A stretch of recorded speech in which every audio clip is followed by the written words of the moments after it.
في ليلة عيد الأضحى بدون مبرر.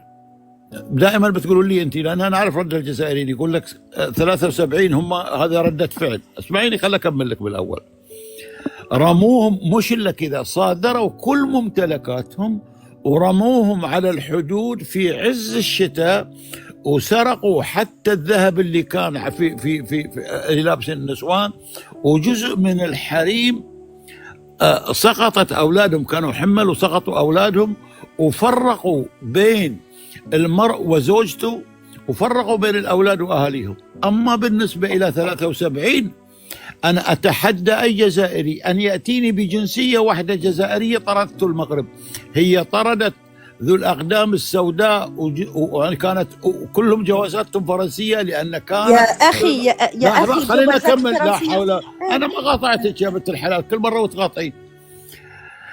73 اللي طردتهم المغرب، هذول ذو الأقدام السوداء، وذو الأقدام السوداء جنسيتهم فرنسية، وكان الخلاف بين المملكة المغربية وبين فرنسا، وما طردتهم، جابت البواخر وقالت لهم اطلعوا، وقالت لهم عندكم فرصة سنة كاملة تتركوا البلد غير مرغوب فيكم. هذا اللي كان